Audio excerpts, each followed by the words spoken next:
Hello and welcome to the Justice Factor. It's been 4 years of talk on Sunday mornings for the Justice Factor. And today it all comes to an end. After years of talking to you and having conversations with our beloved politicians on Sunday mornings, we are moving to Monday evenings at 8:30 from next week.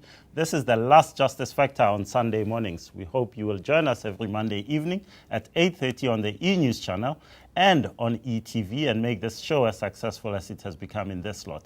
What are we doing today? The Competition Commission has fined 15 major construction companies 1.4 billion rand for rampant collusion related to projects concluded between 2006 and 2011. Today we'll ask Sandile Zungu of the Black Business Council and Deputy Competition Commissioner Trudy Makaya if this is fair punishment for all this. After that, we give you our winner and loser of the week. Before we get to our main interview, though, we look at Nelson Mandela stay in hospital, Barack Obama in Africa, and other hot issues with Mpumelelo Mkhabela, editor of the Sowetan newspaper.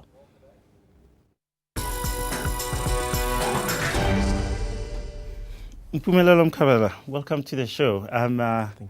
I have to say, it's been such an up and down week. The whole week we've had the international media camped in South Africa, Nelson Mandela in hospital. I'm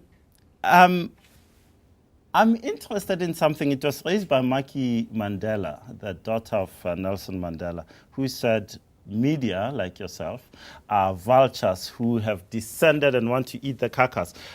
Is there a way in which we can report on Nelson Mandela and his illness in a way that is respectful, that is sensitive, without doing what we do, and that's descend on people like him?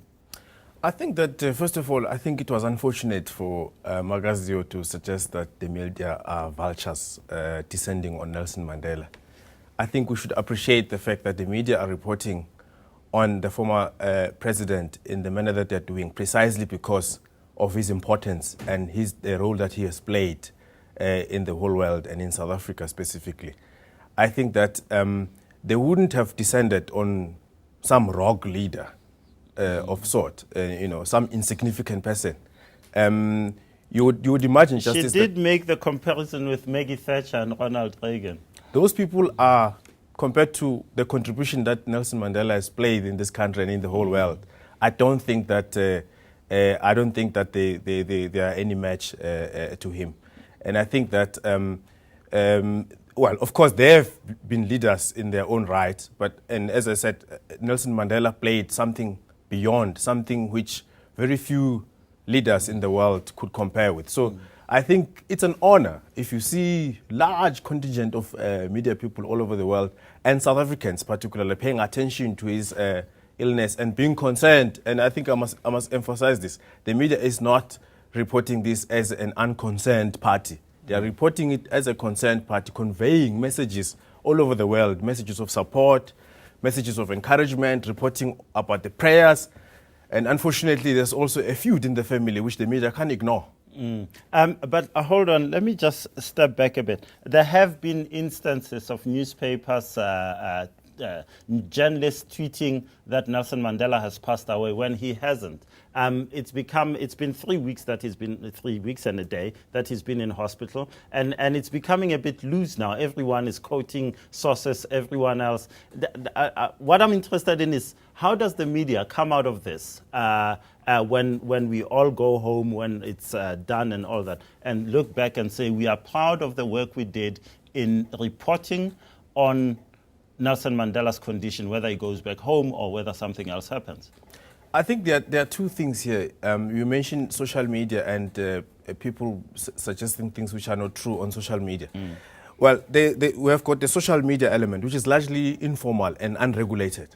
And then we have got the formal professional media, which is us, the journalists, the newspapers, ETV, and many other professional media companies who are guided by certain rules about ethics and how we do business.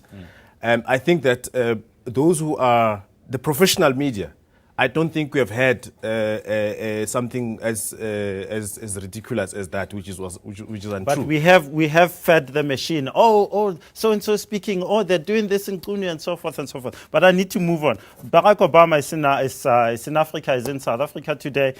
Has Nelson Mandela's illness overshadowed that trip? I don't think so. I think that the government and the visitors, the American visitors, and the President Obama himself, they've managed the way they've conducted themselves to strike a balance. You acknowledge the fact that you have got a global icon who's not well, receiving messages of support all over the world.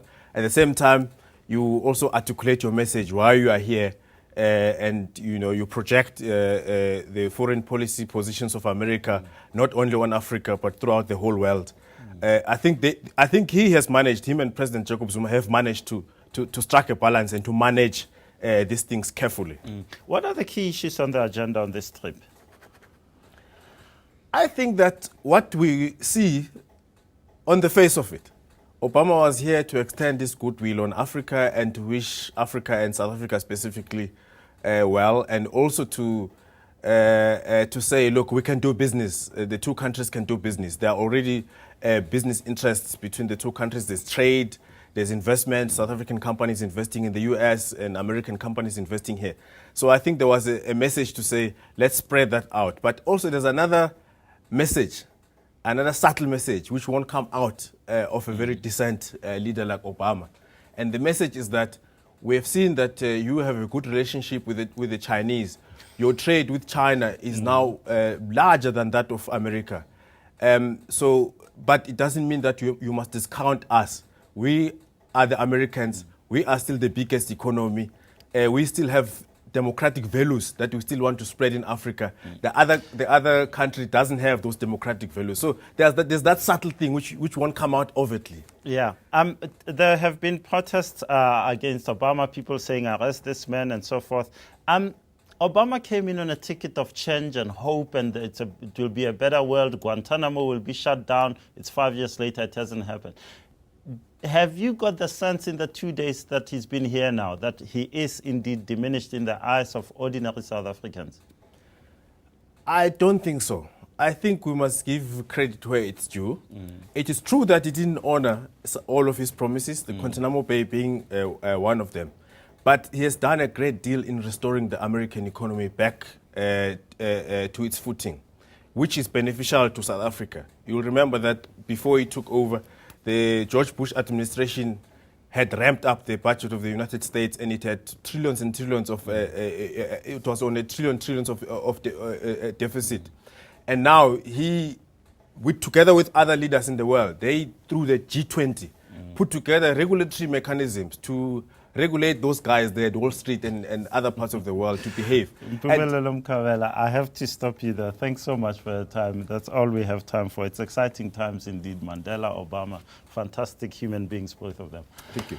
After the break, we ask if CEOs of construction companies should not go to jail.